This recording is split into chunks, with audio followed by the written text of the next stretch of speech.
my God. Before Tommy begins to bombard me with the annoying questions, welcome to our home. This home is called the Bahamas, and it is located in Ikate, Lagos, Nigeria.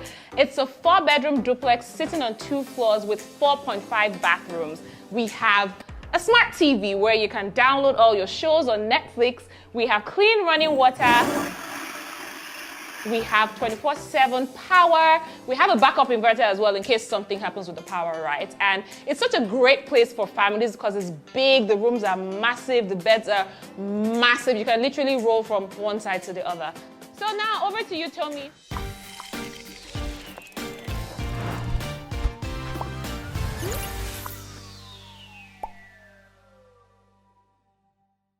Yejide, Yes, Tommy. someone is looking to start a short-term rental. Okay. Which would we advise rather? Rent or buy? Rent or buy? That's a tricky one. So rent, because I mean you don't have to put down a lot of money. So with like 2.5 to 3.5 million, you can rent something really, really good in a good area and still make good profit.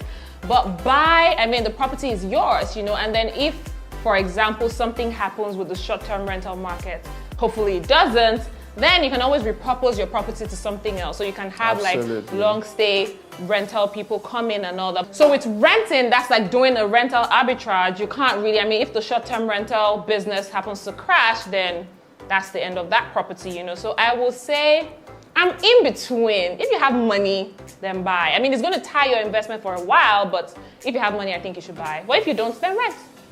So now that I know the amount of money to look out for, Okay. so where do you suggest I get property? I would say, so do you want me to give you like my top 3 locations? Perfect. So I would say Lekki Phase 1, number 1, because it's in close proximity to literally everything. In Lekki, I keep saying this, in Lekki Phase 1, you can come out of your house and there's a supermarket right beside you. Absolutely. There's a club if you like to club, there are pharmacies, there's literally everything. There are restaurants, everything is literally just at your beck and call. You don't need a taxi to go around if you're in Lekki Phase 1.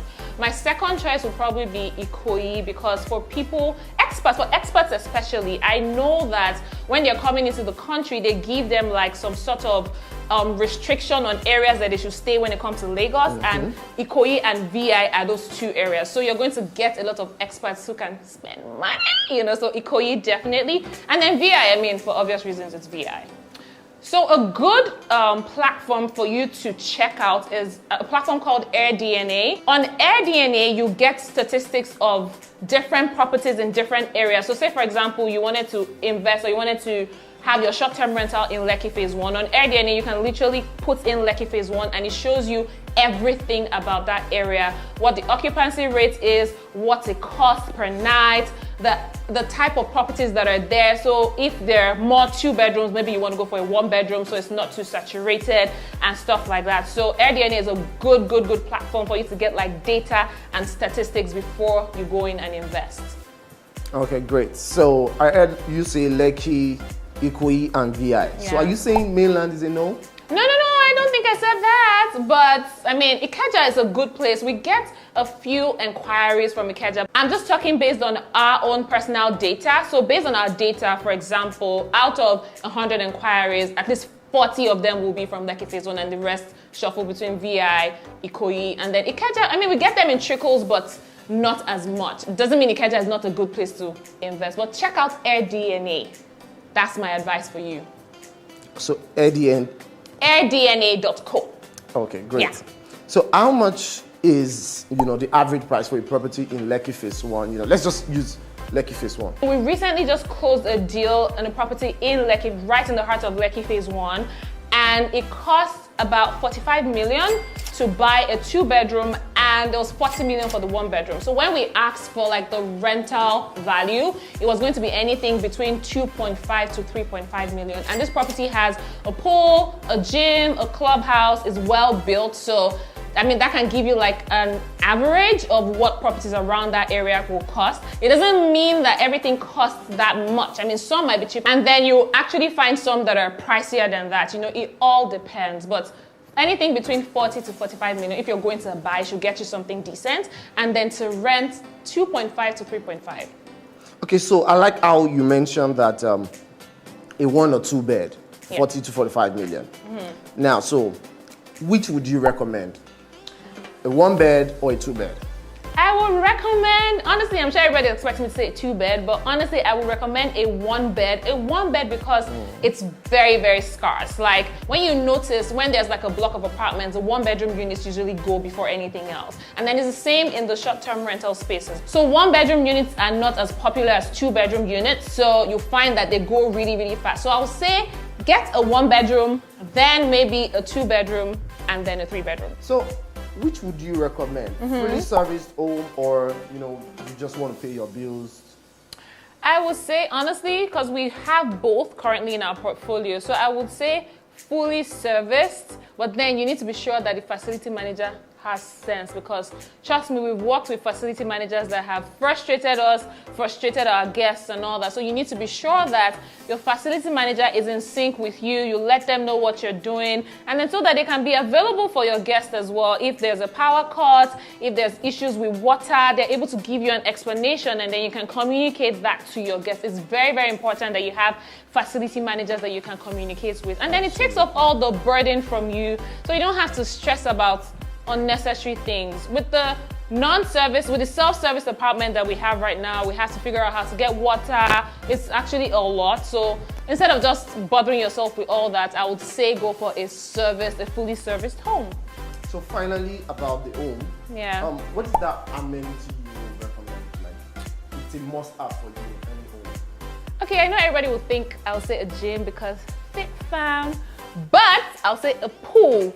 A pool because people just always ask for a pool. Not like they're going to use the pool, but they just always ask. No, seriously, they just always ask, well, do you have a pool in the apartment? You're like, yeah, and then you find out that they didn't even leave the apartment at all throughout their stay. So I feel maybe because of the season that we're in right now, there's a lot of local patronage. People are looking for places that are different from their houses. I mean, not everybody's house has a pool. If they're going to book a staycation, it will be somewhere that has a pool where they can chill if they want to. They like the fact that it's there, even though they might not use the amenities. So I will say a pool and a gym too. Okay, so it's a full day. Yes, a pool. All right. So should you host yourself or should you outsource to like a property management company like us? If I was going to be biased, I'd be like, hire me. I will manage your property like it's my baby. But honestly, let me put it this way. If you like sleep and you don't like to be bothered, outsource. If you don't like sleep and you really don't have anything to do, host yourself. Also, if you're doing rental arbitrage, I will definitely recommend you host yourself, because when you think about it, you have to pay your rent. The expenses are actually quite a lot. But then if it's your own property, just outsource it. I mean, you can afford to recoup your investment over time. But with rental arbitrage, you have the rent you have to pay, then you pay a management fee of 20%. It's actually a lot. So take out time and then host yourself. Also, if you have just one listing, I think you should just try it out and then host yourself if you have the time. But if you like your sleep, you don't like to be bothered, please outsource every single thing. We'll make it easy for you. You can come to us, Casa Nomads. That's what we do.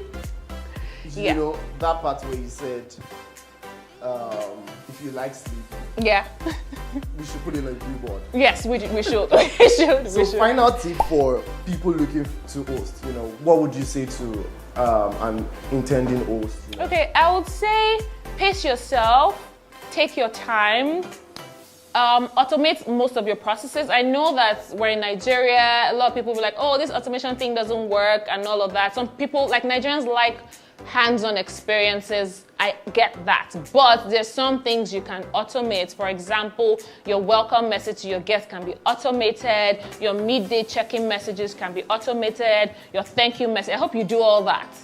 All those messages can be automated, and then also before you go into it, it's very important for you to speak to like experienced hosts, because I mean, there are so many things online that you can read, but there's nothing like somebody experiencing it in that same city that you want to list, So, for example, a Lagos experience is definitely going to be different from a Dallas experience, So talk to like a Lagos experienced host, hear from them, and that's very important. And then go on that Airbnb platform before you buy or rent your property.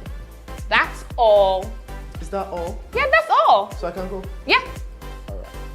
Bye, Tommy. See you later. All right, thank you guys. I hope you loved that video. Don't forget to like, comment, share, and subscribe.